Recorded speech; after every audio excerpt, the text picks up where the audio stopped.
sounded like beer, beer, beer, beer, beer, beer, beer, beer, beer. Well, she didn't drink beer, so we ruled that out. It's just something that came out.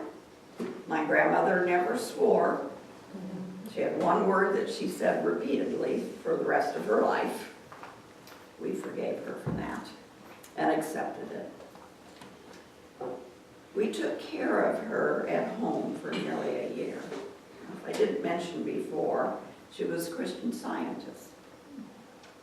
As I said, very diverse family when it came to our different faiths. But we all loved each other.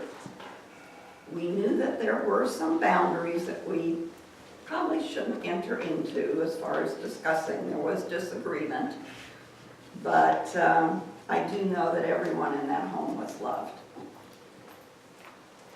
Instead of ministers, they're people who healed and ministered to the sick. We're called practitioners. And this practitioner came to our home several times to visit with my grandma. And one of the things that became a joke to our family, or something we could laugh about later, was being a radical. My grandmother also smoked. A lot. Well, again, women didn't do that then. But in the Christian Science church, that was like an ultimate sin. So we would warn her when the practitioner was coming that she better finish with the cigarette.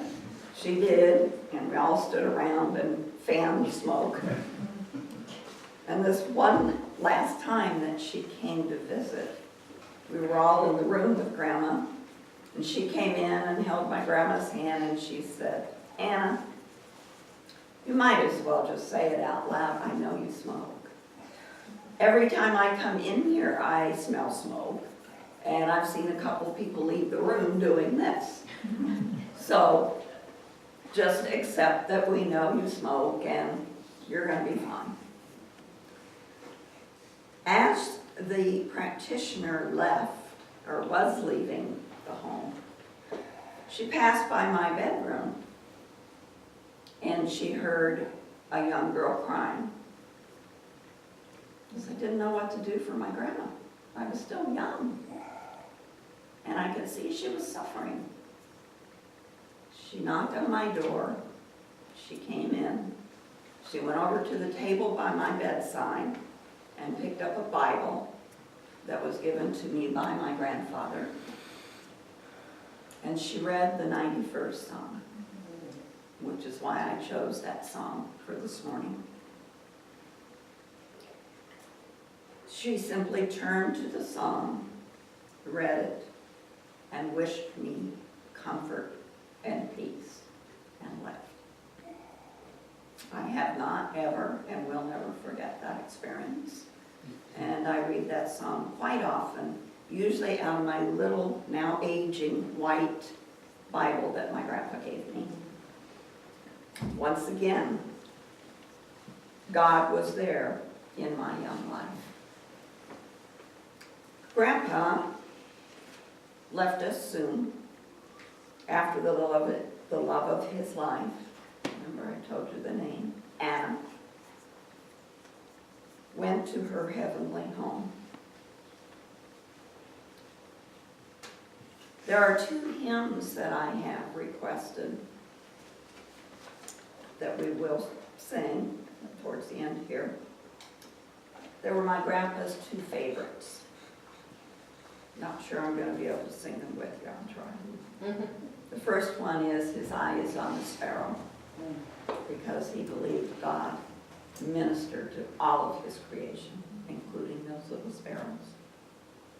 The other one is "In the Garden," because he spent a lot of time out there alone, especially after Grandma passed away, talking to her in the rose garden while the dew was still on the roses.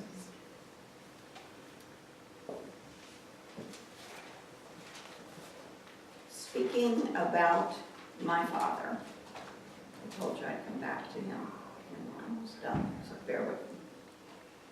Just to leave you with a happy thought.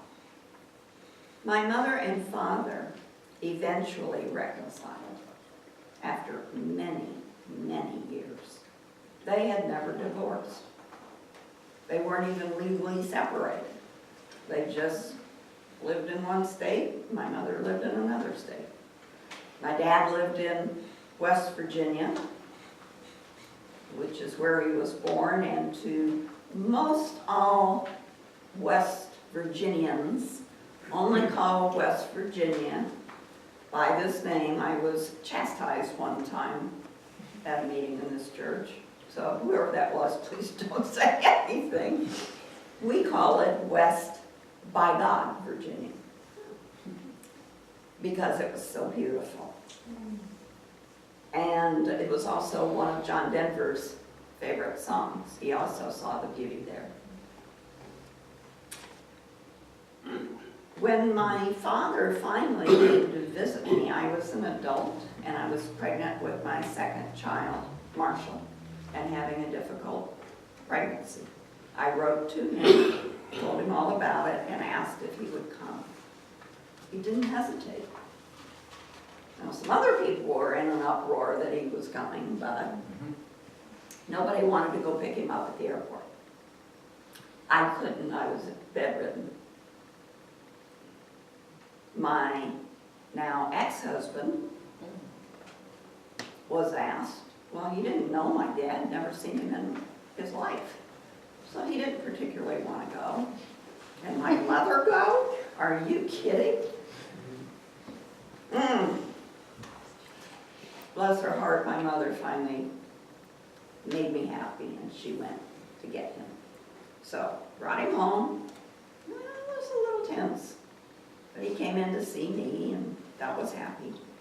Went back out, sat on the couch. He and Mom actually were talking, and they were kind of catching up on things. I think it was within the next 2 days, my ex-husband said, call me crazy, but I'm telling you, I saw your father put his hand on your mother's knee. I'm like, really? Okay. A couple of days later, they said they were going out to dinner to talk about some things. Okay? I was like a nervous mother whose teenage daughter was out on a date with someone that I really didn't know. And we waited and we waited. Finally went to bed. It was getting late. And then I started to worry. And I told John, my ex-husband, I said, if she is not here by 11 o'clock, I'm calling the police. I didn't know what to do. Had all kinds of things going around in my head. Well, sure enough, my mom called me somewhere around that 10 o'clock hour. She said, I just wanted to let you know that I'm okay. Your father is okay. We've decided to stop and have a second honeymoon. I think, as they say now, poke out your mind's eye. They eventually, permanently, got back together, renewed their vows, moved to Virginia. One day, about 3 years later, my father called me on the phone. We had started to become friends. He said, just thought I'd call you and let you know your mother is expecting. And I said, expecting who? Who's coming over? Who's coming over to the house? And my proud father, I could visualize him on the other side, stood up straight, said, no, your mother is pregnant. My mother was 48 years old. Wow. I was there when my baby brother was born. I slept in bed with my mom because my father was afraid he would hurt her. Oh. I was in bed with her when she rustled my shoulder. Donna, the bed is wet. Oh my God, I have to do all these things. My dad was of no help at all, except that he drove. Didn't drive. She had kind of a tough time with the delivery, and she had it in her head, and that's always been something that's been a concern of older women, having children that can be challenged. And she worried about it all the time. Today, he's one of the brightest people that I know. So I am proud to announce that I am the proud sister of a brother who is 26 years younger than I am. Wow. You do the math. We have become the very dearest friends. And he was the brother, a sibling that I had always wanted. I was an only child all my life. And then my mother said, I think I did a good job of having 2 only children. It worked. So today we're very, very close. He lives in Virginia. My mom's house, our apartment is attached to their house. They all live together. So I would like to thank you for staying with me and for letting me share my most precious memories with some of my very precious friends here at church. And with that, I think we're going to have a song. Amen.